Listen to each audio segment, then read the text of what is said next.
என்னென்ன சொல்ற? என்னாச்சு பாலுவுக்கு? மனசு சரியில்லாத அளவுக்கு அவனுக்கு என்ன பிரச்சனை? அவன் யாரோ ஒரு பொண்ணை காதலிக்கிறான் போல. அந்த பொண்ணுக்கு வேற ஒரு பையன் கூட கல்யாணம் ஆக போதான்.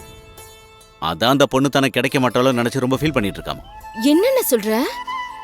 நம்ம பாலுவா? இதே ஆச்சரியதாமா எனக்கும் இருக்கு. எல்லாம் அந்த வயசுல வர கோளாறு தானே.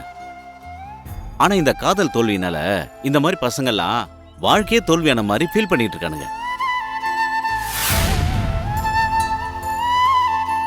ராத்திரி முழுக்க அழுவுறான், தனியாவே இருக்கான், சாப்பிட கூப்பிட்டா வரமாட்டேங்கிறான். எனக்கே அவனை பார்க்க ரொம்ப கஷ்டமா இருக்குமா.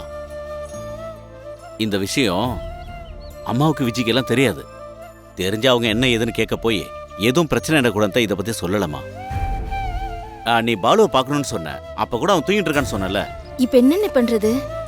நீ சொல்றதெல்லாம் பார்த்தா பாலு இந்த விஷயத்துல ரொம்ப சீரியஸா இருப்பான் போல இருக்கு. ஆமாமா, எனக்கு என்ன பண்றதுன்னு தெரியல.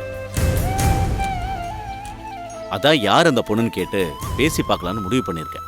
அண்ணே, நான் வேணா பாலு கிட்ட பேசி பார்க்கவா? அந்த பொண்ணை மறந்துட்டு வேற ஒரு பொண்ணை பார்த்து கல்யாணம் பண்ணிக்க சொல்லவா? வேணாமா, தம்பி ஆசைப்பட்ட அந்த பொண்ணையை நான் உனக்கு கட்டி வைப்பேன். அது எவ்வளவு பெரிய இடமா இருந்தாலும் சரி, நான் முடிவு பண்ணிட்டேன்.